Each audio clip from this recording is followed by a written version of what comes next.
প্রিয় দর্শক, ইস্পাত মির্জাপুর শুভরাত্রিতে আপনাদের সবাইকে স্বাগত জানাচ্ছি। সমসাময়িক প্রেক্ষাপট নিয়ে আজ আমরা কথা বলবার জন্য আমাদের সাথে অতিথি হিসেবে রয়েছেন গণফোরামের ভারপ্রাপ্ত সভাপতি সিনিয়র অ্যাডভোকেট সুব্রত চৌধুরী রয়েছেন আমাদের সাথে রয়েছেন জাতীয় প্রেস ক্লাবের সভাপতি, রাজনৈতিক বিশ্লেষক, জ্যেষ্ঠ সাংবাদিক কবি হাসান হাফিজ রয়েছেন আমাদের সাথে। দর্শকরা জানিয়ে রাখি, আমরা আসলে মূলত আজকে টক অফ দ্য টাউন সেটি হচ্ছে সাবেক প্রধানমন্ত্রী, পতিত প্রধানমন্ত্রী দেশে ফিরে আসবার জন্য এনডিটিভিকে একটি তিনি ইমেল করেছেন, সেটি নিয়ে আমরা কথা বলবো। ভারতের যে ভিসা বাংলাদেশের আবেদন সেটি শুরু হয়েছে, সেটি কথা বলবার চেষ্টা করব। পুষ্য নিয়ে কথা বলবো, মাননীয় প্রধানমন্ত্রীর চীন সফরের বিষয়টা নিয়ে আমরা কথা বলবো। আমি প্রথমেই অ্যাডভোকেট সুব্রত চৌধুরী আপনাকে নিয়ে আলোচনাটা শুরু করতে চাই। রাজনীতির মাঠে দীর্ঘদিন থেকে আছেন, লড়াই সংগ্রাম সব কিছুর মধ্যে আছেন এবং রাজনীতি থেকে নিজকে এখনও সরিয়ে নেননি। বয়সের ভারে কতখানি নুয়ে পড়েছেন সেটা জানি না, কিন্তু এখনও মনে হয় তারুণ্যের দীপ্ততা আপনার মধ্যে বেশ আমরা দেখতে পাই। এবং বিশেষ করে জুলাই অভ্যুত্থানের পূর্ববর্তী সময় স্পষ্ট মনে আছে, যখন আমরা এই টেবিলে অনুষ্ঠান করতাম, আপনি যখন আওয়ামী নেতা নেত্রীরা এখানে আসতেন, আপনি কথা ছাড় দিয়ে আপনি কথা বলতেন না। সে কারণের জন্য আপনাকে কোনো অনুষ্ঠানে আনার পরে আমাদের নিজের মধ্যে একটু সংকোচ কাজ করতো যে আমরা আসলে কোনো সমস্যা পড়ি কিনা। তারপরে মনে করি যে আপনি ভালো থাকেন, কিন্তু আমরা যে বিষয় নিয়ে কথা বলতে সেটা হচ্ছে পতিত প্রধানমন্ত্রী শেখ হাসিনা। তিনি 2 বছর ধরেই তিনি বিদেশে অবস্থান করছেন, পার্শ্ববর্তী দেশে অবস্থান করছেন। তিনি এনডিটিভিকে, ভারতের গণমাধ্যমকে একটা ইমেলে তিনি বলেছেন, সব ধরনের রাজনৈতিক প্রতিকূলতা, ষড়যন্ত্র এবং আইনি বাধা উপেক্ষা করে চলতি বছরে তিনি দেশে ফিরবেন বলে তিনি উল্লেখ করেছেন। তিনি বলেছেন, ইমেলে বলেছেন, দেশে ফেরা তার ব্যক্তিগত কোনো উচ্চ আকাঙ্ক্ষা নয়, বরং এটি বাংলাদেশের জনগণের রাজনৈতিক অধিকার। আমি আবারও বলছি, তিনি বলছেন এটি নাকি বাংলাদেশের জনগণের রাজনৈতিক অধিকার, গণতন্ত্র, আইনের শাসন ও মুক্তিযুদ্ধের চেতনার পুনঃপ্রতিষ্ঠার সঙ্গে সরাসরি জড়িত। তো সাবেক পতিত প্রধানমন্ত্রী, যিনি জুলাই অভ্যুত্থানে দেশ ছেড়ে চলে গিয়েছেন সপরিবারে, তিনি দেশে ফিরে আসবার আকাঙ্ক্ষা ব্যক্ত করছেন এবং খুব শীঘ্রই আসার কথা তিনি বলছেন। আপনি কীভাবে দেখেন? ধন্যবাদ।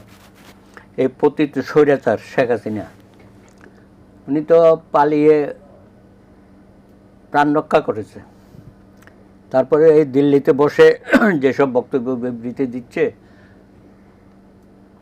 আমার কাছে মনে হয় উনি দেশে একটা উত্তেজনাকর পরিস্থিতি সৃষ্টি করার জন্য এইসব বক্তব্য দেন। এবং এখানে যারা তার নেতাকর্মীরা আছে, অধিকাংশই তো পালিয়ে গেছে বা পালিয়ে বেড়াচ্ছে, হ্যাঁ, তাদের মধ্যে একটা শক্তি, সাহস যোগানোর জন্য চেষ্টা করে উনি করতেই পারেন। কিন্তু আমার মনে হয় না এটার দ্বারা ওনার যে ইতিহাস উনি রচনা করে গেছেন সেখান থেকে উনি বেরোতে আর পারবেন না। তার হাত দিয়ে আর নতুন কোনো ইতিহাস হবে না। এবং তিনি যে ফিরে আসবেন বলতেছে, আমার কাছে মনে হয় না যে সেরকম একটা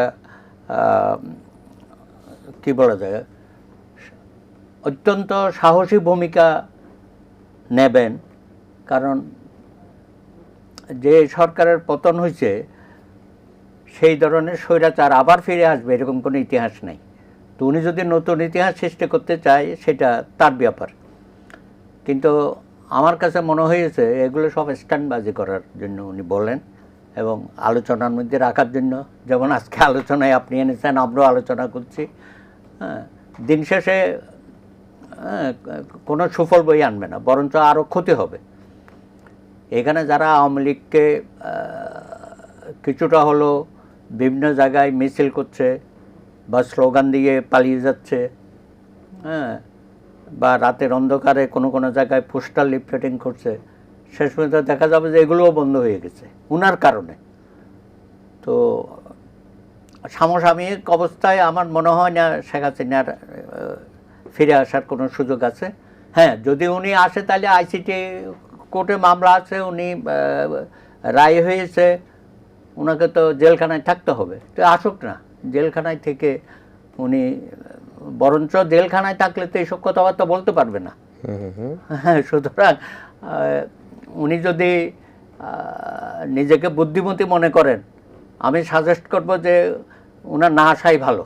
তাহলে ওনাকে কারাগারে, আজীবন কারাগারে থাকতে হবে অথবা ফাঁসি কাজটা ঝুলতে হবে। তার চেয়ে বরঞ্চ ওখানে আছে, মধ্যে মধ্যে বক্তব্য দিচ্ছে, আমরাও খুব মজা পাচ্ছি এগুলো নিয়ে, হ্যাঁ, আলোচনা করছি, ওই আলোচনার মধ্যেই থাকুক।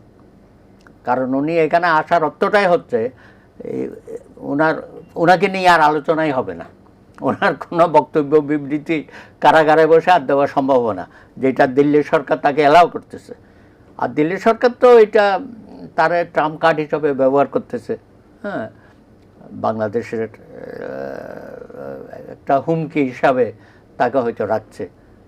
তো আমার মনে হয় না যে খুব ভালো কিছু হবে এইসব কথাবার্তার মধ্যে দিয়ে। তিনি বলছেন ষড়যন্ত্র করে তাকে এখান থেকে বিদায় হতে হয়েছিল। এগুলো পাগলও বিশ্বাস করবেন উনি যা বলতে, কারণ আমরা তো প্রত্যক্ষ সাক্ষী।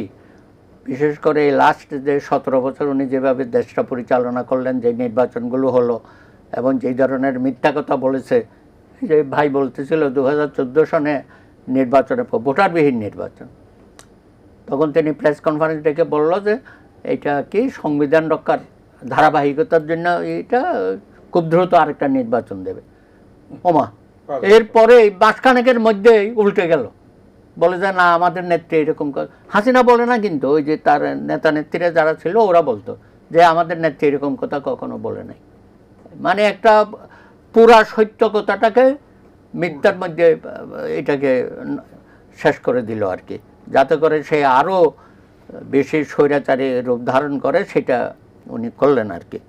তো আমার মনে হয় যে ধরনের আজকে এরকম গালবরা বুলি কতগুলো এখানে দেখলাম উনি লিখেছেন, এটার সাথে ওনার কোনো সম্পর্ক নেই। হ্যাঁ, ইনি ক্ষমতার বাইরে থাকলে তখন একরকমের, ক্ষমতায় গিয়ে যা করেছে সেই শেখ হাসিনাকে আমরা মেনে নিতে পারি না। কারণ বিরোধী দল হিসাবে আওয়ামী লীগ সবসময় ভালো করতো, উনিও হয়তো আইসা ভালোই করেছিল, কিন্তু যেই ক্ষমতার মোহ ওনাকে পাইয়া বসলো তারপর থেকে উনি পরিস্থিতিতে ওনার অনেক পরিবর্তন আমরা দেখেছি।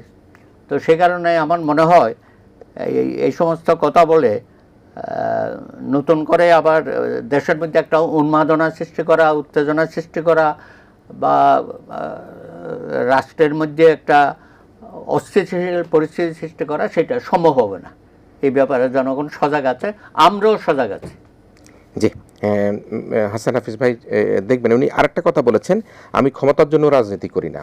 দাদা বলল যে 14 নির্বাচনে, যেটি আমরাও খানিক আগে শেয়ার করেছিলাম, যে তিনি বলছেন যে এটি শুধুমাত্র সংবিধানের একটা রক্ষার নির্বাচন, পরবর্তী আবার একটা নির্বাচন দেওয়া হবে, এবং তারপর যা ঘটলো তা তো আমরা দেখলামই, এবং বিগত 3-4টি নির্বাচন আমি তুমি আমি সব মিলে যে নির্বাচন হলো। তিনি বলছেন যে আমি ক্ষমতার জন্য রাজনীতি করি না, কিছু বাংলাদেশ বিরোধী শক্তি ষড়যন্ত্রের মাধ্যমে যারা জুলাই অভ্যুত্থানে শহীদ হয়েছে, যারা জুলাই অভ্যুত্থানে অংশগ্রহণ করেছে, কবি, সাহিত্যিক, বুদ্ধিজীবী, রাজনীতিবিদ, তাদেরকে বলছে যে কিছু বাংলাদেশ বিরোধী শক্তি ষড়যন্ত্রের মাধ্যমে জনগণের একটা অংশকে বিভ্রান্ত করে ক্ষমতার পরিবর্তন করেছে।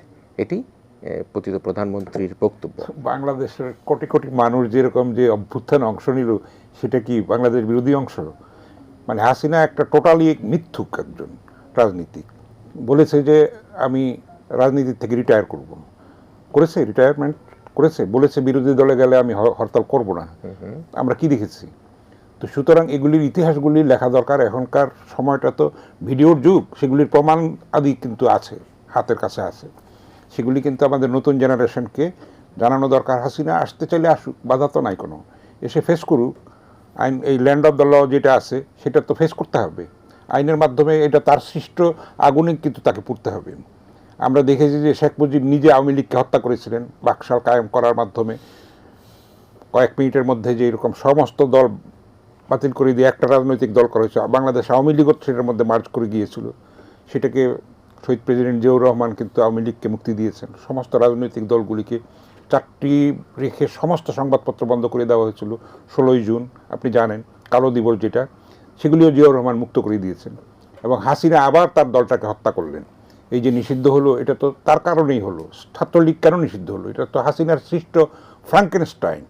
এবং ওবায়দুল কাদের কিন্তু গর্বভরে স্পর্ধিতভাবে বলেছিল যে ছাত্রলীগই যথেষ্ট এই অভ্যুত্থানকারীদেরকে মোকাবেলা করার জন্য, বলেছিল কিনা? তারপরে সে ওবায়দুল কাদের পালালো কেন কাপুরুষের মতো? তো সাহস থাকলে ফেস করুক না। যারা আমি তো তাদেরকে ধন্যবাদ দেবো, যারা বাংলাদেশে থেকে কারাবরণ করেছে এবং নির্যাতন ভোগ করছে, তাদেরকে আমি, তাদের সততাকে, তাদের দেশপ্রেমকে আমি সেলিউট জানাতে চাই। কিন্তু যারা পালিয়েছে তারা কাপুরুষ, এবং তারা দলটাকে হত্যা করে গেছে। এই দলের সঙ্গে তো ইতিহাসের অংশ এটা, এবং মুক্তিযুদ্ধে কিন্তু তাদের অবদান আছে, সেটাকে অস্বীকার করা যাবে না। ইতিহাস তো যার জায়গায় তাকে ঠিক জায়গায় প্লেস করবে, যতই বিকৃত করা হোক, যতই মিথ্যাচার করা হোক এবং দলীয় কুক্ষিগতকরণ করা হয়েছে, যেটা আমরা দেখেছি যে প্রশাসনকে, শিক্ষা ব্যবস্থাকে, সামরিক, তারপরে পুলিশ, বিচার ব্যবস্থা, সব ক্ষেত্রে কিন্তু আপনি দেখবেন যে এরকম স্তরে স্তরে কিন্তু তাদের অন্ধ আনুগত্য যারা বিশ্বাসী তাদেরকে সেখানে নিয়োগ দেওয়া হয়েছে এবং ক্ষমতাটাকে কেমত পর্যন্ত নিয়ে যাওয়ার জন্য যা যা করা দরকার সেটা করেছিল। কিন্তু ইতিহাস অন্যরকম কথা বলে, মানে নিয়তি বলে একটা কথা আছে, সেটা কিন্তু শেখ হাসিনাকে আরও দেখতে হবে ট্র্যাজেডি। এখনও কিন্তু 2 বছর হয়ে গেছে, আওয়ামী লীগের কোনো নেতাকর্মী আপনি শুনেছেন যে তারা অনুশোচনা করেছে? আমাদের চোখের সামনে তো মানুষ মারা গেছে, আমরা দেখেছি না?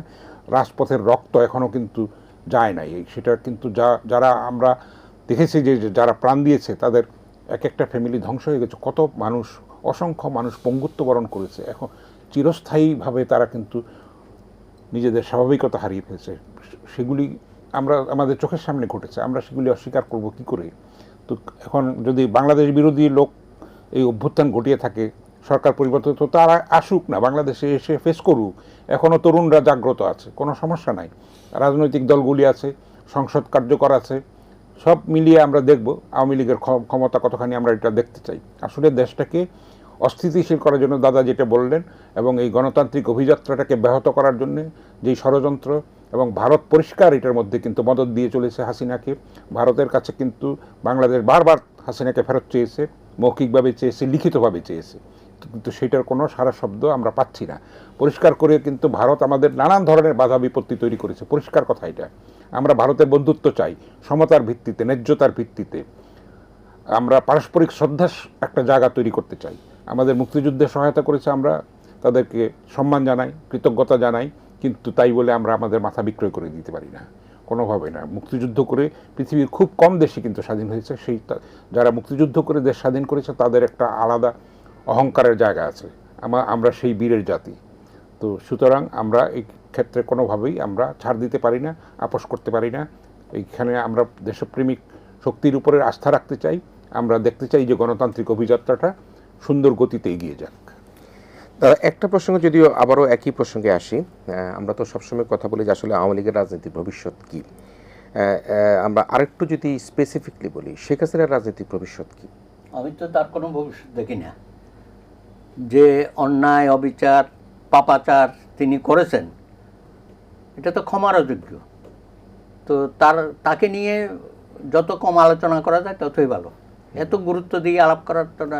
পৃথিবীর দেশে দেশ, হ্যাঁ আলাপ হবে, ইতিহাসে এই ধরনের স্বৈরাচারদের একটা জায়গা থাকে, Hitler, Mussolini and so on, এরকম সেইভাবে আলোচনা হবে যে বাংলাদেশও একজন স্বৈরাচারের উত্থান হয়েছিল, তিনি বিনা ভোটের ইলেকশানে ক্ষমতা ধরে রেখেছে, লুটপাট করেছে, পুরা জাতিকে উনি বলেছেন বিভিন্ন প্রতিষ্ঠান ধ্বংস করেছে। সেভাবে আমরা আলোচনা করতে পারি, কিন্তু ওনার আবার পুনরুত্থান হবে এবং উনি আগের মতো মসনদে বসবে, হ্যাঁ, এটা কাল্পনিক, দিবা স্বপ্নের মতোই। তো আমার মনে হয় হাসিনাকে নিয়ে আমরা যত বেশি আলোচনা করব, সেটা ঐতিহাসিকভাবে আলোচনা করতে হবে যে আমাদের দেশ একজন হাসিনা ছিল, তিনি এইভাবে দেশ পরিচালনা করেছে, শেষ পর্যন্ত গণরোষে উনি দেশ থেকে পালাতে বাধ্য হয়েছে এবং তার সরকারের পতন হয়েছে। এইটুকুন আলোচনা করি। কিন্তু এরকম যাদের পতন হয় তারা কখনো ফিরে আসে নাই, কোথাও ফিরে আসে নাই। তো বাংলাদেশে সেটা সম্ভব না, আরও সম্ভব না, কারণ বাংলাদেশের মানুষ খুবই রাজনৈতিক সচেতন। বিভিন্ন আন্দোলনের মধ্যে তাদের সেই ভূমিকা আমরা রেখেছি। এটা প্রতিহত করা হবে, বাংলাদেশের মানুষই প্রতিহত করবে শেখ হাসিনা আসার ব্যাপারে। যদি কোনো রকমের কোনো পরিকল্পনা তার থাকে, আমি মনে করি যে সেই পরিকল্পনা জনগণ নস্যাৎ করে দেবে।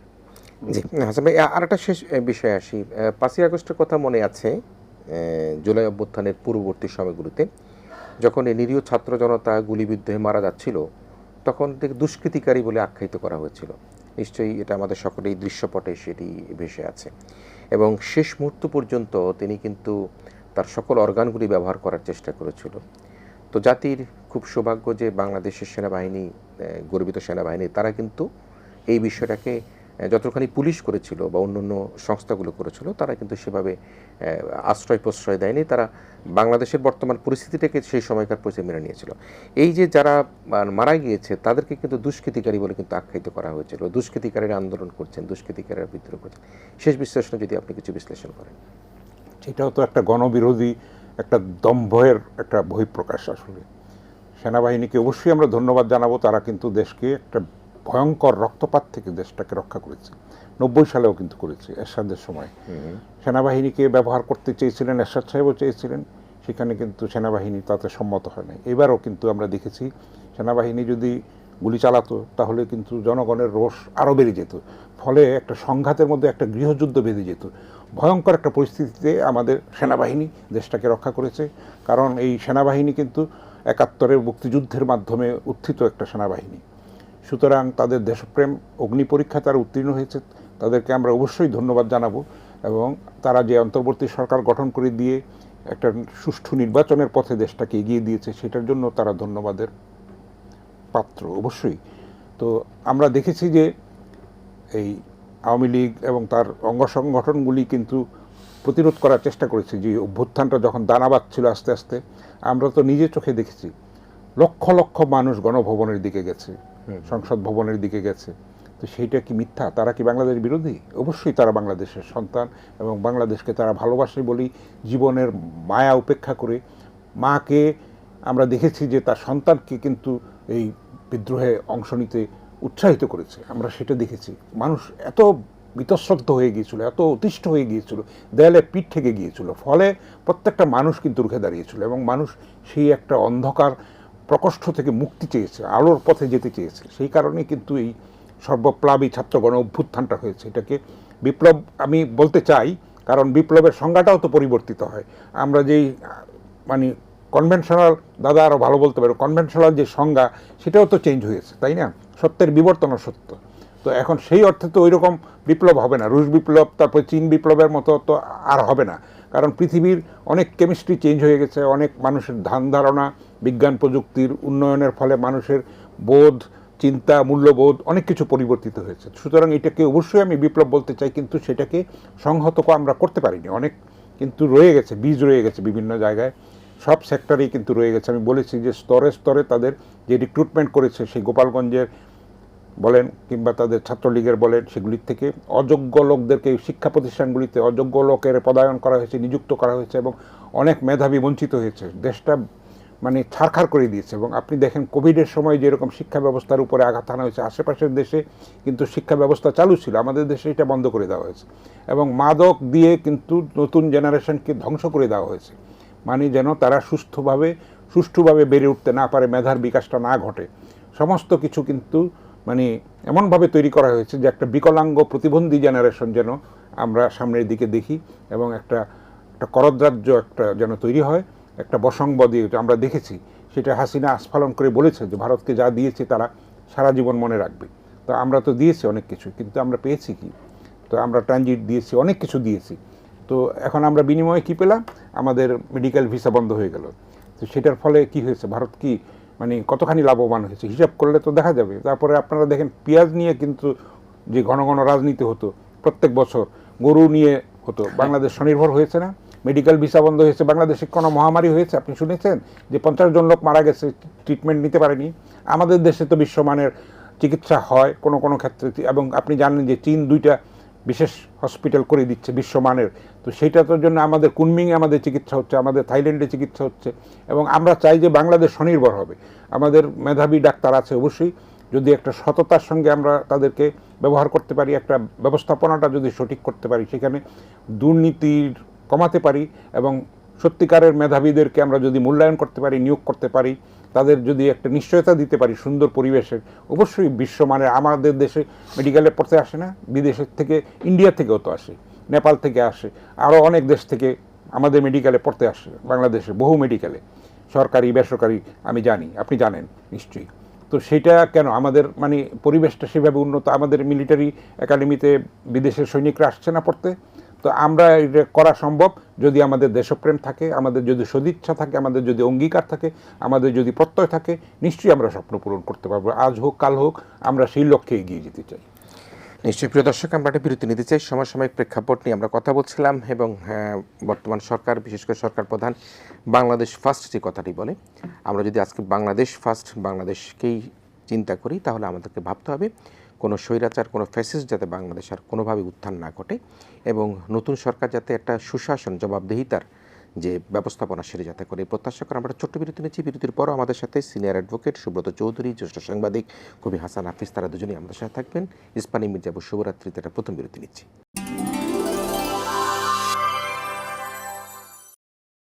ইস্পানি মির্জাপুর শুভরাত্রিতে সমসাময়িক প্রেক্ষাপট নিয়ে আজকে আমাদের সাথে অতিথি হিসেবে রয়েছেন গণফোরামের ভারপ্রাপ্ত সভাপতি সিনিয়র অ্যাডভোকেট সুব্রত চৌধুরী, রয়েছেন জাতীয় প্রেস ক্লাবের সভাপতি, রাজনৈতিক বিশ্লেষক, জ্যেষ্ঠ সাংবাদিক কবি হাসান হাফিজ রয়েছেন। আমরা একটু ভারতের ভিসা মুক্ত হচ্ছে মানে আবেদন, সেটি নিয়ে আমরা কথা বলতে চাই। দীনেশ ত্রিবেদী তিনি বাংলাদেশে আসেন এবং তিনি এই ভিসা চালুর বিষয়টি তিনি ওপেন আপ করেন এবং যখন তিনি এই কথা বলেন তখন কিন্তু মাননীয় প্রধানমন্ত্রী চীনে অবস্থান করছেন। তো প্রায় 2 বছর বন্ধ ছিল, যেটি হাসান হাফিজ ভাই খানিক আগে বলবার চেষ্টা করলো যে আসলে এই 2 বছরও তো এরকম কোনো মহামারী হয় না যে বাংলাদেশের বড় ভীষণ কিছু হয়ে গেছে। কিন্তু আমরা একটা জিনিস দেখেছি যে বিশেষ করে পশ্চিমবঙ্গ, ভারতের কলকাতার এই অঞ্চলটাতে ব্যবসায়ীরা কিন্তু বিক্ষুব্ধ হয়ে গিয়েছিল যে বাংলাদেশের প্রায় 14-15 লক্ষ লোক কিন্তু সেখানে যাতায়াত করে ট্যুরিস্ট হিসাবে, সেখানে তাদের ব্যবসা বাণিজ্য, হোটেল সব কিছুই কিন্তু নির্ভর করতো আমাদের উপর। তো সে অবস্থায় ভারতের পুনরায় ভিসা চালু এবং এতে আমাদের বা ভারতের কার লাভ কার ক্ষতি বা কী অবস্থা? না, বিষয়টা লাভ ক্ষতির বিষয় না, এটা অনেকটা মানবিক দিকটাও বিবেচনা করতে হবে। কারণ আমরা তো একসাথেই ছিলাম 47-এর আগে এবং প্রত্যেকেরই আত্মীয় স্বজন, পরিবার বিভাজন হয়ে গেছে। কেউ কেউ এদিকে আসছে, কেউ কেউ ওইদিকে গেছে, আবার অনেকে যাওয়া আসার মধ্যে সম্পর্কটা রাখছে। আমাদের অনেক বন্ধুবান্ধব তারা পশ্চিমবাংলা অরিজিন এখানে আছে, ওই শহীদ ইস্টাক আহমেদ, হ্যাঁ, তারা তো ওই পার থেকে আসছে, যাওয়া আসা আছে, এগুলো ছিল। তো সম্পর্ক তো রাজনৈতিক কারণে অনেক সময় কি বলা যায়, একটা মান অভিমান চলতেই থাকে।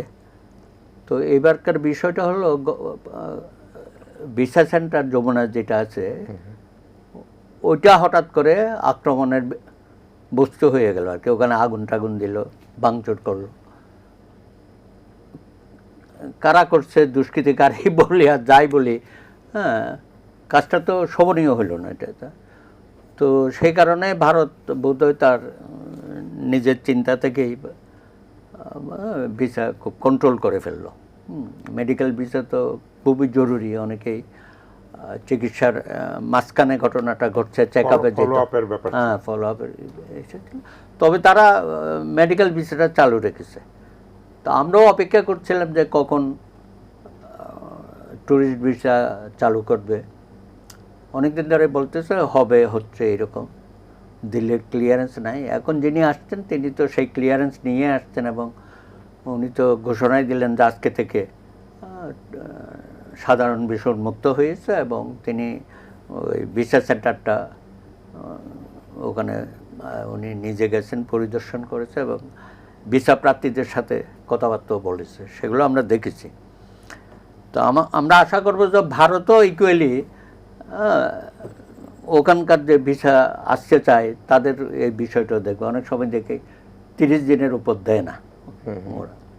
আমাদের বাংলাদেশের কথা বলছি, বাংলাদেশ তো এরা তো মাঝখানে চালুই করেছিল, যারা প্রবীণ 65 বছর তাদের 5 বছর দিয়ে দিত, মুক্তিযোদ্ধাদের দিত, আর অন্যান্য ক্যাটাগরিতে ছিল। আশা করি সেগুলো চালু হবে। ইকুয়ালি আমাদের বাংলাদেশ অফিস যেটা কলকাতা এবং দিল্লি বা তারও তো অনেক জায়গায় আছে, ওখানে আবার দেখেন এখানে আক্রমণটা হওয়ার পরে ওখানে আবার উগ্রপন্থীরা আগরতলায় কিভাবে পুড়িয়ে দিল। তো এগুলো তো আসলে রাষ্ট্র হিসাবে আমাদের যেমন ওই জিনিসটা খুবই খারাপ লেগেছে এবং আমরা এটা তীব্র প্রতিবাদ করেছি, এগুলো হওয়া উচিত না। আর এখানে কথায় কথায় দেখি যে ভারতীয় দূতাবাস অভিমুখে চলে যাচ্ছে বিভিন্ন দল, উগ্রপন্থী কিছুটা এটার মধ্যে আছে। আবার আজাদি বলে একটা সংগঠন দেখলাম ইদানিং, সবসময় এইসব কর্মকাণ্ড করে। এক সময়ে ওই শফিউল আলম প্রধান ছিল, আর কেউ করতো না। হ্যাঁ, আবার শুনতাম যে সে দিনের বেলায় এগুলো করতো, রাতের বেলায় আবার ওদের সাথে সম্পর্ক রাখতো, এইসব কাহিনী আমরা জানতাম আর কি। তো বিষয়টা হচ্ছে সব কিছু বিষয় তো রাজনীতির দিক থেকে দেখলে হবে না, জনগণের যেটা ভালো হবে উভয় দেশের, এটা কথাটা বলেছে দীনেশ ত্রিবেদী। আপনি জানেন যে উনি পশ্চিমবাংলা থেকেও এমপি হয়েছেন, কেন্দ্রীয় মন্ত্রী ছিল, পশ্চিমবাংলার মন্ত্রী ছিল, আর ওনাকে তো মন্ত্রী পর্যায়ে একটা সিনিয়র রাজনীতিবিদ। তো উনি তো একটা আবেগী কথা বলেছে আর কি, একই বাতাস একই আকাশ। হ্যাঁ, আমি তো বুঝতে পারছি না যে আমি বাংলাদেশে চলে আসছি, বর্ডার দিয়ে আসছি। তো আমার মনে হয় তার সময়ে পরিস্থিতি উন্নত হবে এবং দুই দেশের জনগণ সুসম্পর্কের মধ্য দিয়ে আমরা সেটা সকলেই সুফলটা পাবো। আর যে সমস্ত বিষয় রয়ে গেছে, আগে তো সবসময় বলা হতো যে মমতার কারণে কেন্দ্রীয় সরকার এটা করতে পারছে না, তো ওখানে তো এখন শুভেন্দু অধিকারীরা আসছে, বিজেপির গভর্নমেন্টই তো আসছে, তাহলে আমাদের যেটা অমীমাংসিত বিষয়গুলো আছে সেগুলো তারা ফয়সলা করুক। তিস্তা এবং অন্যান্য নদীর যে বিষয়গুলো আছে, গঙ্গা চুক্তিও প্রায় শেষ হয়ে আসছে, সেটাও যেন আরও আপডেট করা হয়। সেই ব্যাপারে বর্তমান যিনি আসছেন হাই কমিশনার, আমরা আশা করব তার হাত দিয়ে অনেক কিছুই বাংলাদেশের স্বার্থে আমরা, অতীতে শেখ হাসিনা বাংলাদেশের স্বার্থ বিকিয়ে দিয়ে ক্ষমতায় থাকার জন্য ভারতের ইন্ধনে অনেক কিছুই সে সুবিধা নিয়েছে, ব্যক্তিগত সুবিধা, আর আমাদের স্বার্থ বিসর্জন করেছে। পশ্চিমের ব্যাপারেও শক্ত অবস্থান সেও নেয় নাই, বর্ডার কিলিংয়ে যেগুলো ছিল সেগুলোর ব্যাপারেও কোনো ব্যবস্থা নেয় নাই, হ্যাঁ, বা নীল মাঝপথে থেমে গেছে। তো এখন পার্লামেন্টে আমাদের একজন এমপি বক্তৃতা দিছে কি, বউকে তালাক দেওয়া যায়, ভারতের সাথে সম্পর্ক তালাক দেওয়া যায়। যাই হোক, মজা করে বলেছে, তা আসলে বাস্তবতা হচ্ছে সেটা একটা আবেগিকতা আর কি। তো আবেগ দিয়ে তো সবসময় রিলেশনশিপ থাকবে না। আমাদের যেখানে আমরা বলছি যে বাংলাদেশ ফার্স্ট, তার মানে বাংলাদেশের আমাদের প্রধানমন্ত্রী বলেছেন, আমরাও বলি, বাংলাদেশের স্বার্থকে অগ্রাধিকার দিয়ে পৃথিবীর সব দেশের সাথে আমরা সুসম্পর্ক রাখবো। হ্যাঁ, সেই ব্যাপারে কোনো আমরা সম্পূর্ণভাবে সরকারের সাথে জনগণ থাকবে। আশা করি সরকারও সেই পথেই অগ্রসর হবে, আমরা দেখতে চাই সেটা। জি, কবি হাসান হাফিজ, আমরা ভিসার উন্মুক্ততা আমি খানিকটা বলবার চেষ্টা করছিলাম। প্রায় 14-15 লক্ষ বাংলাদেশি সেখানে যাতায়াত করে থাকেন এবং ট্যুরিস্ট ভিসার কারণে $4-5 বিলিয়ন ডলারেরও কিন্তু সেখানে বাংলাদেশিরা গিয়ে সেখানে ব্যয় করেন। যেটি কিছুক্ষণ আগেও বলছিলাম যে কলকাতায় কিন্তু ব্যবসায়ীরা আন্দোলনও করেছিল, হোটেল রেস্তোরাঁ প্রায় বন্ধ হয়ে যাচ্ছিল, নিউ মার্কেট প্রায় ক্লোজ হয়ে যাচ্ছিল। তো সে অবস্থায় ভিসা উন্মুক্ত হয়েছে। এটি নিশ্চয়ই দাদা যেটি বললেন, নিশ্চয়ই দুই দেশের মধ্যে একটা ভ্রাতৃত্ব সম্পর্ক থাকবে, এ পাড়ার লোক ও পাড়া থাকে, ও পাড়ার লোক এ পাড়া থাকে। আমরা হয়তো সীমান্ত ইস্যুতে পরবর্তীতে আসবো, কিন্তু এই ভিসা ওপেন প্রক্রিয়া যখন ঘোষণা আসলো তখন কিন্তু মাননীয় প্রধানমন্ত্রী চীনে অবস্থান করছিলেন।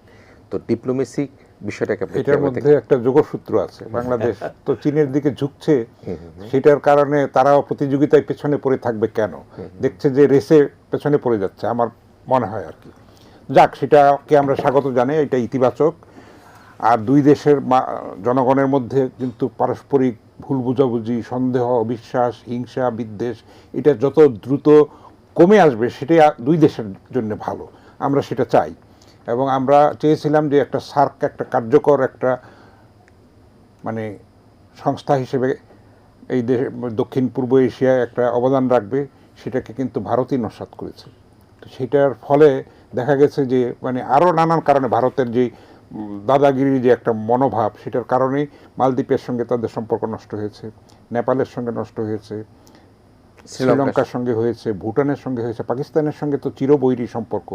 তো আপনি সীমান্ত হত্যায় আমরা আসবো পরে। তো ভিসা যেটা দেওয়া হয়েছে সেটা অবশ্যই ভালো, এবং সেখানে দুই দেশের মধ্যে যেন ভুল বোঝাবুঝি দূর হয়, পিপল টু পিপল একটা সম্পর্ক তৈরি হয়, কারণ সেটা হলে দুই দেশেরই ক্ষতি। ভারতের হয়তো ক্ষতিটা কম, আমাদের হয়তো বেশি, আমরা ছোট দেশ, আমাদের যে বাণিজ্য বৈষম্য আছে সেটাও একটা বিবেচনার মধ্যে নিতে হবে।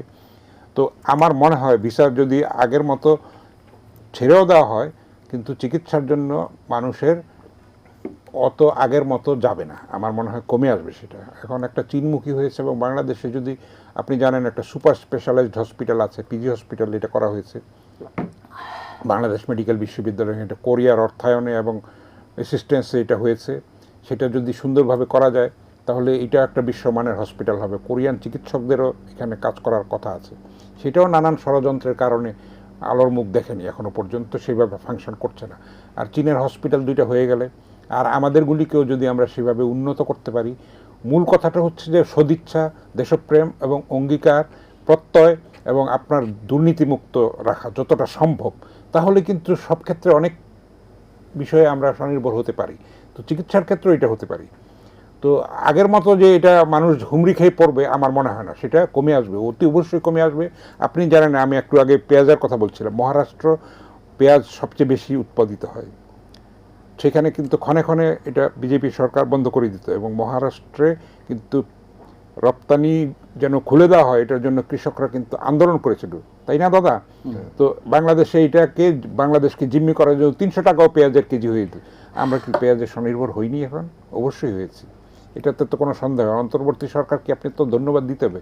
রমজানের সময় দ্রব্যমূল্য কিন্তু অনেকখানি কন্ট্রোলে ছিল, আমরা খালি সমালোচনার দিকটাই দেখি। আমাদের অনেক গুণগত পরিবর্তন হচ্ছে, আমাদের মধ্যে স্বনির্ভরতার একটা প্রবণতা তৈরি হয়েছে। আমাদের চাষিরা কিন্তু যেরকম তারা আনসাং হিরো, তারা আমাদের 18 কোটি মানুষের খাদ্যের যোগান দিচ্ছে এবং এক সময় বাংলাদেশকে খাদ্য আমদানি করতে হতো। এত বিপুল সংখ্যক মানুষকে তারা খাদ্যের যোগান দিচ্ছে, মাছের, আমিষের, এগুলির কিন্তু তারা যোগান দিচ্ছে, কিন্তু তাদেরকে আমরা যথাযথ স্বীকৃতিটা দেই নাই এতকাল ধরে। এইবার ফ্যামিলি কার্ড হচ্ছে, কৃষক কার্ড হচ্ছে, তো তাদের সেই স্বীকৃতির একটা ক্ষেত্র তৈরি হয়েছে। আপনি নিশ্চয়ই সেগুলি হয়তো পরে আসবেন। তো আমি মনে করি যে ভিসার ক্ষেত্রে যেটা হয়েছে সেটা খুবই ভালো। আমরা যেন একটা পারস্পরিক অবিশ্বাস, সন্দেহ অনেকখানি যাতে দূর হয় সেটাই আমরা চাইব, তাহলে তাদের জন্য ভালো, আমাদের জন্য ভালো। আমি আরেকটা প্রসঙ্গে একটু আনি, দাদাও একটু শেয়ার করবেন। এই যে গরু ঈদের, কোরবানি ঈদের আগে গরু যে নিয়ে আসা নিয়ে সীমান্ত হত্যার কথা বলা হয়, গরু আনা হয়, কিন্তু আমার একটা মাঝে মাঝে একটা জিজ্ঞাসা আসে, এই গরুটা তো হঠাৎ করে সীমান্তের কোনায় আসে না, 5, 7, 8 মাইল 10 মাইল হয়েই তো মানুষ গরুটা নিয়ে আসে। মানে সেই মানুষগুলো কারা যারা ভারত থেকে নিয়ে সেটা আসে? ভারতীয় নাগরিক, সেখানে কেন প্রতিহত হয় না? প্রতিহত হয় আমাদের সীমান্তে এসে, কেন আমাদের লোকেরা মারা যায়?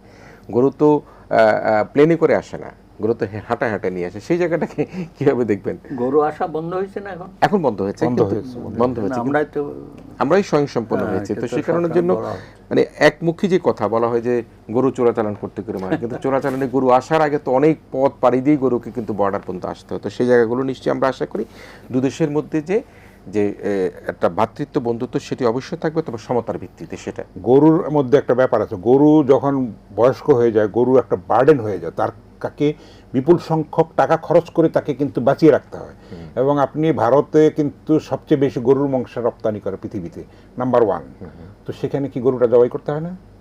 এটা তো একটা পরস্পর বিরোধী বিষয় আসলে। আর মুসলমানদের ফ্রিজের মধ্যে গরুর মাংস পাওয়া গেলে তাকে মেরে ফেলা হয়। তো এইটা তো ধর্মনিরপেক্ষ একটা রাষ্ট্র, সেটা তো এটা একটা ভণ্ডামি। তো হিন্দু রাষ্ট্র নেপাল সেটা ঠিক আছে, কিন্তু ভারত কিন্তু হিন্দু রাষ্ট্র না। ভারত কিন্তু হিন্দু রাষ্ট্র না, ধর্মনিরপেক্ষ রাষ্ট্র। তো সেই তুলনায় ধর্মনিরপেক্ষতার এটা কোথায় আমরা দেখতে পাই? যে ভারতে যত দাঙ্গা হয়, বাংলাদেশে তো যেগুলি দাঙ্গা, তথাকথিত দাঙ্গা হয়, সেগুলিও কৃত্রিম এবং এগুলি একটা রাজনৈতিক উদ্দেশ্য হাসিলের জন্য তৈরি করা হয় এবং এটা বারবার প্রমাণিত হয়েছে। বাংলাদেশের মানুষ 1000 বছর ধরে সম্প্রীতির মধ্যে বসবাস করছে। আমাদের মানে গ্রামগঞ্জে বাংলাদেশের সব জায়গায় কিন্তু মানে মানুষকে কিন্তু সেইভাবে ভালোবাসে। এখানে ধর্মটা প্রধান হয়, সাধারণ মানুষ কিন্তু ধর্মান্ধ না। কিছু ধর্ম ব্যবসায়ী গোষ্ঠী মানুষ ধর্মকে অপব্যাখ্যা করে তাদের ক্ষমতায় যাওয়ার জন্য অন্যায়ভাবে ধর্মকে ব্যাখ্যা করছে, সেটার থেকেও সচেতন থাকতে হবে। মানুষকে রাজনীতি সচেতন করতে হবে এবং ধর্মের যে অপব্যবহার করা হচ্ছে এবং তারা নিরক্ষর মানুষ সেটা শিকার হচ্ছে, সেটাও কিন্তু তাদের চোখে আঙুল দিয়ে দেখিয়ে দিতে হবে।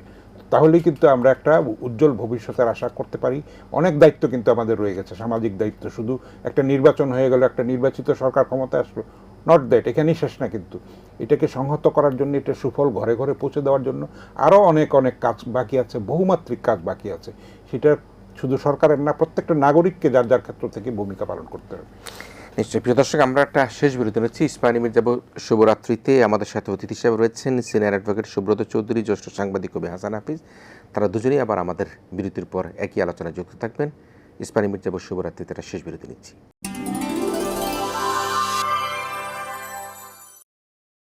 ইস্পানী মির্জাপুর শুভরাত্রিতে আমরা শেষ বিরতির পর আবারও সমসাময়িক প্রেক্ষাপট নিয়ে কথা বলতে অতিথিদেরকে নিয়ে হাজির হয়েছি। অতিথি হিসেবে রয়েছেন গণফোরামের ভারপ্রাপ্ত সভাপতি সিনিয়র অ্যাডভোকেট সুব্রত চৌধুরী, রয়েছেন জাতীয় প্রেস ক্লাবের সভাপতি ও রাজনৈতিক বিশ্লেষক জ্যেষ্ঠ সাংবাদিক কবি হাসান হাফিজ রয়েছেন আমাদের সাথে।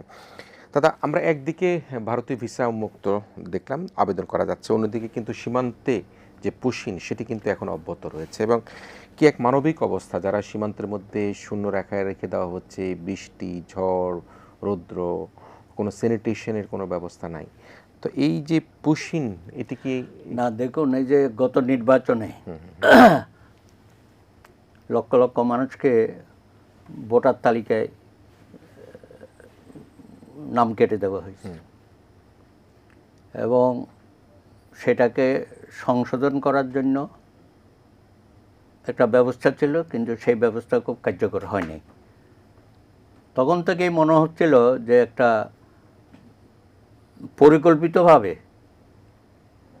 ওখানে বিশেষ করে মুসলিম সম্প্রদায়ের ভোটাধিকারটাকে হরণ করা হলো এবং তাদেরকে পুশিন করার একটা পরিকল্পনা নিয়েই কিন্তু তারা এগোচ্ছে।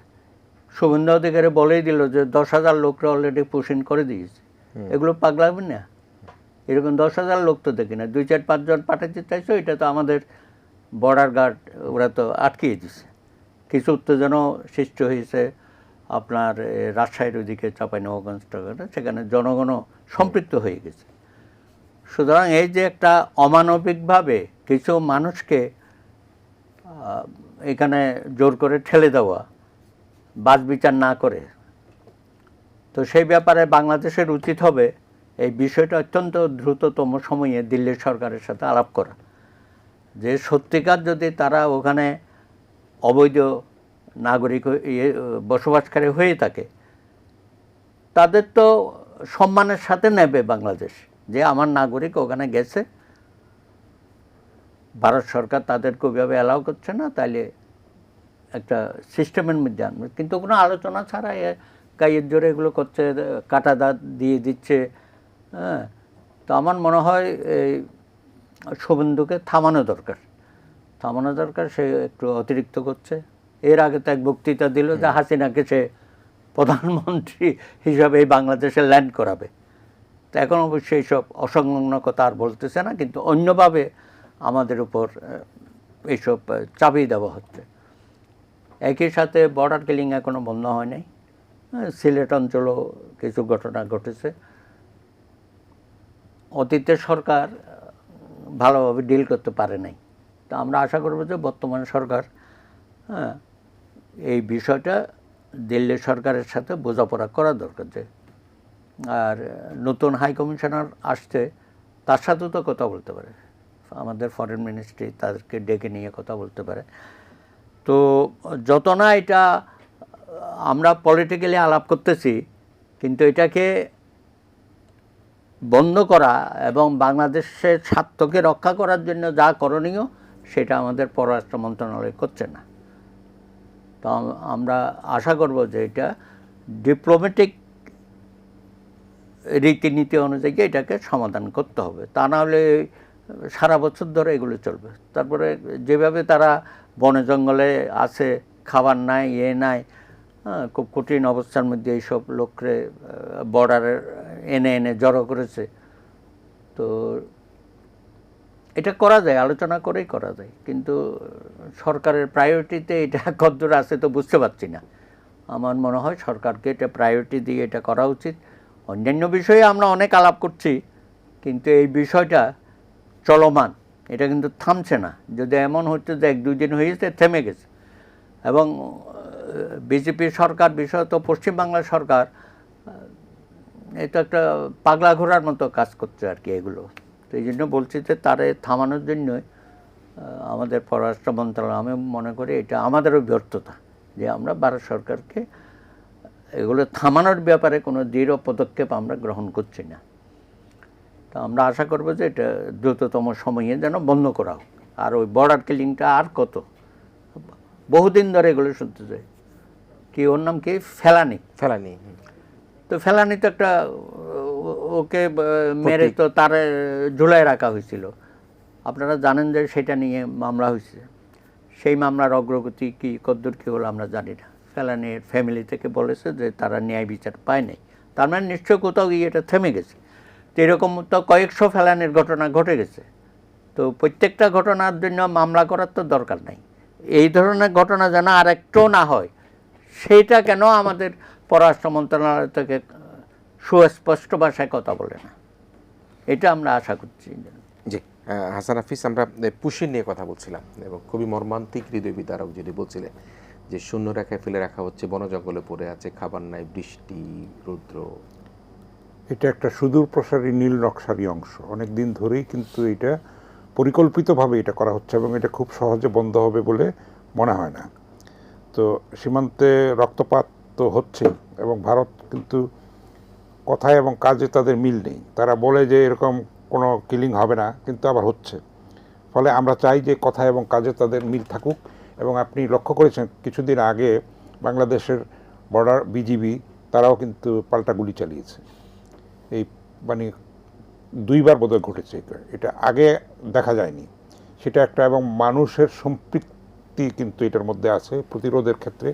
ভারতের সঙ্গে তো চীনেরও সীমান্ত আছে, পাকিস্তানের আছে, সেখানে কিলিংটা হয় না কেন? যদি সাহস থাকে সেখানে কিলিং করে দেখুক না, চীনের দুই চারটা ফেলে দেখুক কি জবাবটা দেয়। চীন তো অনেকখানি জায়গা ভারতের দখলও করে রেখেছে, সেখানে তো সেইভাবে ট্যাফও করতে পারছে না। গরিব ছোট বাংলাদেশকে পেয়েছে বলে তার উপরে এরকম অত্যাচার চলবে, এটা তো হতে যাওয়া যায় না। কাঁটাতারে ফেলানির লাশ তো আমরা দেখতে চাই না। আমরা তো চাই যে একটা অবিশ্বাস দূর হোক দুই দেশের মধ্যে এবং পারস্পরিক একটা শ্রদ্ধার জায়গাটা তৈরি হোক।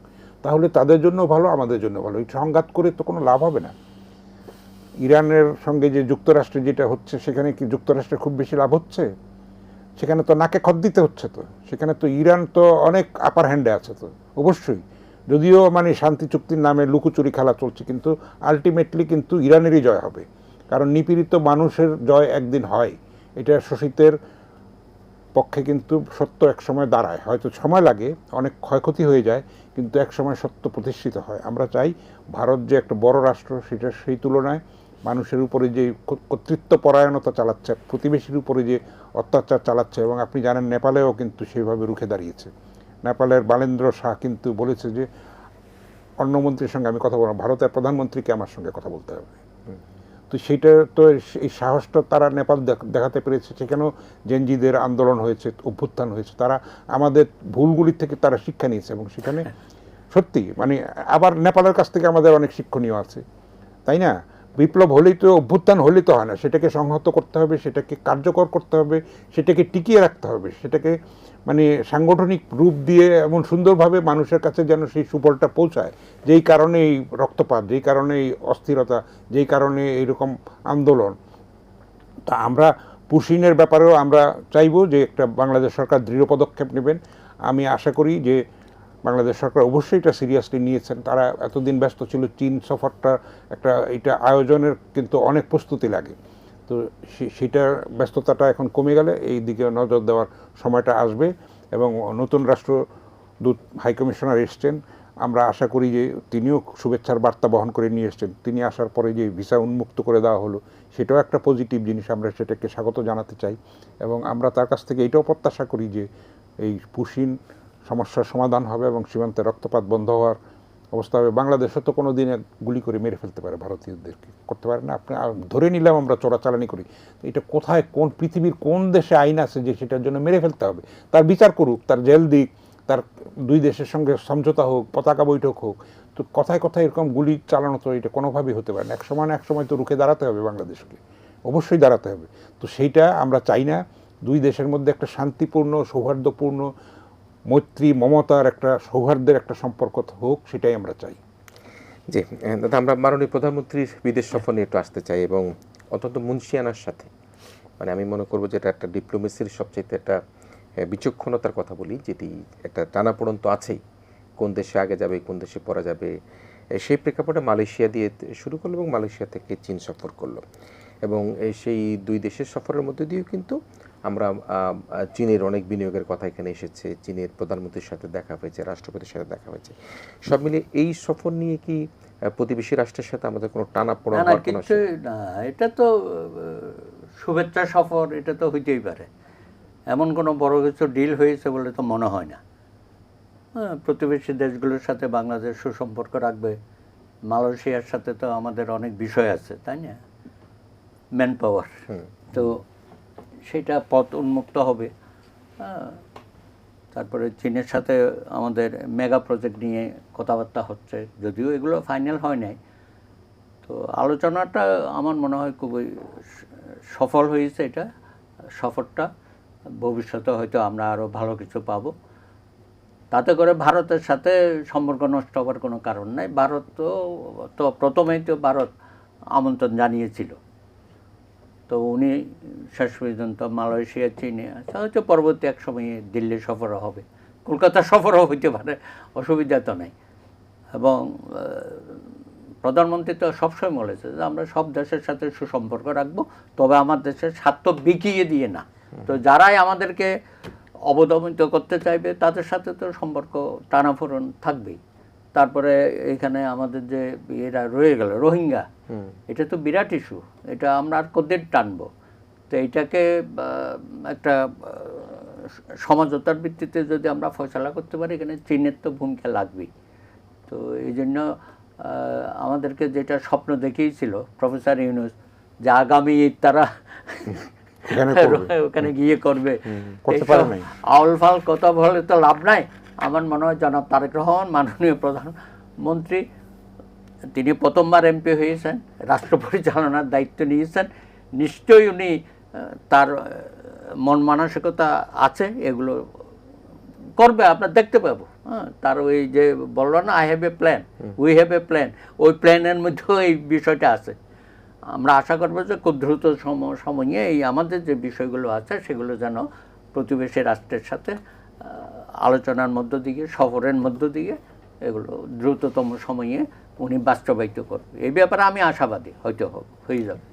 জি হ্যাঁ, হাসান হোসেন, আসলে চীন তো সারা বিশ্বে এখন কিন্তু একটা বিজনেস, তারা একটা কন্ট্রোল, এবং চীনের বিনিয়োগ নাই এমন কোথাও নাই। তো আমরা আমেরিকাও যদি বলি, সেখানে চীনের পণ্য ছাড়া কিন্তু চলে না, এবং আমরা তো আরও অনেক ক্ষুদ্র ব্যাপার। সে অবস্থায় চীন কিন্তু আমাদের জন্য একটা গুরুত্বপূর্ণ জায়গায়। আমাদের বিনিয়োগ বলি, আমাদের যদি মেগা প্রজেক্টগুলি বলি, আমাদের শিল্প কারখানা স্থাপন কথা বলি, আপনি কিছুক্ষণ আগে হাসপাতালের কথা বলেছেন, তো চীন অত্যন্ত গুরুত্বপূর্ণ একটা জায়গা আমাদের জন্য। সে কারণে মালয়েশিয়ার পরে হয়তো চীন, হয়তো একটা সময় ভারত বা দিল্লিতে মাননীয় প্রধানমন্ত্রী যাবেন। কিন্তু ভূ রাজনীতির খেলায় আমরা কি এতে কোনো চ্যালেঞ্জের মধ্যে পড়তে পারি কি না, এই সফরকে কেন্দ্র করে বা এই অবস্থায় কেন্দ্র করে? পরোক্ষে হয়তো কিছুটা তো থাকবেই। তো এখন আপনার তো সর্বাংশে সব কিছু তো আপনি পাবেন না, 100% কোনোটাই আপনি পাবেন না। এক জায়গায় আপনি ঝুঁকে পড়লে অন্যদিকে হয়তো আবার সেটা নিয়ে একটা ভুল বোঝাবুঝি সৃষ্টি হওয়ার একটা অবকাশ থাকতে পারে। তো চীন তো বৃহত্তম শক্তি, বিশ্বের অর্থনৈতিক শক্তি, তো বিশ্বর নেতৃত্ব তাদের হাতে, এবং ভবিষ্যতের একসময় নেহেরু বলেছিলেন, কিন্তু ভবিষ্যতে ভারত এবং চীন হবে নতুন পরাশক্তি। সেটা কিন্তু ফলে গেছে এখন অনেক বছর পরে। তো চীনের সহায়তা আমাদের অবশ্যই লাগবে, কারণ বাংলাদেশের অবকাঠামোগত উন্নয়ন, তারপরে অনেক কিছুর ক্ষেত্রে কিন্তু চীনের অবদান আছে, এবং অনেক চীনা নাগরিক এই দেশে প্রাণও দিয়েছেন এইসব উন্নয়ন কার্যক্রম করতে গিয়ে। আর রোহিঙ্গা সমস্যার ক্ষেত্রে কিন্তু চীন একটা বড় ফ্যাক্টর। চাবিকাঠিটা আমার মনে হয় তাদের হাতে, কারণ চীনের বিশাল বিনিয়োগ আছে মায়ানমারে। তো রোহিঙ্গা সমস্যা বাংলাদেশের জন্য একটা মানে জীবনমরণ সমস্যা, ভয়ঙ্কর সমস্যা। 11 লক্ষেরও বেশি যেই রোহিঙ্গা এখানে আশ্রয় নিয়েছে, এবং আপনি শুনে স্তম্ভিত হবেন, প্রতিদিন গড়ে 80টা বাচ্চা জন্ম নেয় সেখানে। এবং তারা আমাদের দেশের জন্য হুমকি, অর্থনীতির জন্য হুমকি, পরিবেশের জন্য হুমকি, এমনকি গ্লোবালি দেশের বাইরে গিয়েও তারা যেসব ক্রাইম করছে, সেখানে বাংলাদেশের মান সম্মান ভুলুণ্ঠিত হচ্ছে। এটাকে সেইভাবে অ্যাড্রেস করতে হবে, এটা রাজনৈতিকভাবে করতে হবে, কূটনৈতিকভাবে করতে হবে। সেখানে চীনের সহায়তাটা আমাদের সবচেয়ে বেশি দরকার। সেই ক্ষেত্রটা আমার মনে হয় তৈরি হয়েছে। পররাষ্ট্র উপদেষ্টা, পররাষ্ট্রমন্ত্রী এখন ডক্টর খলিলুর রহমান বলেছেন যে দুই দেশের মধ্যে যে একটা সম্পর্কের একটা অভিমুখ তৈরি হয়েছে, এটার পরবর্তীকালে আমরা এটার ফলগুলি পেতে শুরু করব, একটা ক্ষেত্রটা তৈরি হয়েছে। এবং বাংলাদেশের সঙ্গে চীনের যে সম্পর্ক একটা নতুন উচ্চতায় স্থাপিত হয়েছে বলে আমি মনে করি, সেটা আমাদের জন্য খুবই মঙ্গলজনক এবং একটা ইতিবাচক ফল বয়ে নিয়ে আসবে। এবং মালয়েশিয়ায় যে গেছেন প্রথমে, সেখানে 2000 বন্দী ছিল জেলে, তারা মুক্তি পেয়েছে। এবং সেখানে বাংলাদেশের শ্রমবাজার নিয়ে আমাদের শ্রমিকদের সেখানে কাজ করা নিয়ে আপনি জানেন যে বহু ভুল বোঝাবুঝি ছিল। রিক্রুটিং এজেন্সিগুলির যে মানে প্রতারণা বলেন কিংবা কিছু বলেন, সেখানে কিন্তু মালয়েশিয়ার সঙ্গে আমাদের অনেক মিসআন্ডারস্ট্যান্ডিং ছিল, অনেক দূরত্ব ছিল, অনেক গ্যাপ ছিল। সেটা অনেকাংশে দূর হবে ভবিষ্যতে। সেটা বাংলাদেশের অর্থনীতিতে প্রত্যক্ষভাবে একটা অবদান রাখবে। আমাদের রেমিটেন্স যোদ্ধারা তো আমাদের অবদান রাখছেনই, সেই কারণেই কিন্তু আমাদের অর্থনীতি একটা ভয়ঙ্কর বিপর্যয়ের মধ্য থেকে উঠে আসতে পেরেছে, রক্ষা পেয়েছে। কারণ 5ই আগস্ট পরবর্তী যে অস্থিরতা তৈরি হয়েছিল এবং বিনিয়োগ বন্ধ হয়ে গেছিলো, কর্মসংস্থান বন্ধ হয়ে গেছিলো, কল কারখানা, অনেক ইন্ডাস্ট্রি বন্ধ করে দেওয়া হয়েছিল, মানে একটা বিশ্রী একটা অবস্থা হয়ে গেছিলো। সেটার থেকে রিমিটেন্স যোদ্ধারা কিন্তু একসময় কিন্তু প্রতিবাদ স্বরূপ হাসিনার সময় অনেক বন্ধ করে দিয়েছিল দেশে টাকা পাঠানো, আপনি জানেন। কিন্তু যখনই একটা অন্তর্বর্তী সরকার আসলো এবং নির্বাচিত সরকার আসলো, আমাদের রেমিটেন্স যোদ্ধারা কিন্তু রিজার্ভ আমাদের অনেক বেড়েছে এবং সন্তোষজনক পর্যায়ে আছে। কিন্তু আনফর্চুনেটলি ঋণ শোধ করতে কিন্তু তার অনেকটা ব্যয় হয়ে যাচ্ছে। সেই কুফলটা, সেটার ফলটা আমাদের ভোগ করতে হচ্ছে। যত দ্রুত পারা যায়, একটু সময় লাগবে। অর্থমন্ত্রী বলেছেন যে 2 বছর লাগবে অর্থনীতিকে ঘুরে দাঁড়ানোর জন্য। এখন আমাদের একটা ত্যাগের মানসিকতা লাগবে। আমরা বাজেটটা হয়েছে, বাজেটের মধ্যে আমরা আশা করব যে একটা গণবান্ধব একটা বাজেট যেন হয়, এবং সেখানে কিছু ট্যাক্সের বোঝা তো থাকবেই, কারণ এগুলি সামাল দিতে এই সব অবকাঠামো, তারপরে ঋণ শোধ করার জন্য যেই জিনিসটা আছে, একটা স্থিতিশীলতা রাখার জন্য, অর্থনৈতিক বিপর্যয়টাকে রোধ করার জন্যে কিন্তু এই ত্যাগ স্বীকার তো আমাদের কিছু না কিছু করতেই হবে, না হলে তো আমরা সুফলটা পাবো না। যদি আমরা 2-1 বছর সেইভাবে কৃষ্ণতার সঙ্গে এগিয়ে যেতে পারি, মানে সাস্টেন করতে পারি, তাহলে অবশ্যই সামনে আমাদের জন্য উজ্জ্বল সময় অপেক্ষমান আছে। প্রিয় দর্শক, ধন্যবাদ জানাতে চাই আপনাদেরকে যারা এতক্ষণ আমাদের সাথে ছিলেন, এবং ধন্যবাদ জানাই advocate Subrata Chowdhury, senior advocate, গণফোরামের ভারপ্রাপ্ত সভাপতি, তাকেও জাতীয় প্রেস ক্লাবের সভাপতি, রাজনৈতিক বিশ্লেষক কবি হাসান হাফিজ, আপনাকে ধন্যবাদ জানাই। আমরা একটা মর্যাদাপূর্ণ রাষ্ট্র হিসেবে আমরা আমাদের অবস্থানটাকে আমরা ধরে রাখতে চাই, এবং সেই কারণের জন্যই আমরা সমতার ভিত্তিতে সবার সাথে আমাদের সুসম্পর্ক থাকবে। এবং আমরা মনে করি বাংলাদেশের যে বারবার আবার একই কথা বলছি যে বাংলাদেশ ফার্স্ট যে বিষয়, সেই নীতিতে আমরা মনে করি প্রত্যেকটি নাগরিক সেই নীতিতে এগিয়ে যাবে, এবং সে এগিয়ে যাওয়ার ভরসার মধ্যে দিয়েই বাংলাদেশ ভবিষ্যৎ রাজনীতিতে বাংলাদেশের যে উজ্জ্বল সম্ভাবনা, সেই সম্ভাবনার দ্বার প্রান্তে নতুন যে সরকার তার দায়িত্বভার গ্রহণ করেছে, সে পথ উন্মুক্ত করবে। বিশ্বাস রেখে আমাদের আজকের আয়োজন এখানে শেষ করছি। প্রিয় দর্শক, আপনারা ভালো থাকবেন, সবাই মিলে ভীষণ ভালো থাকবেন।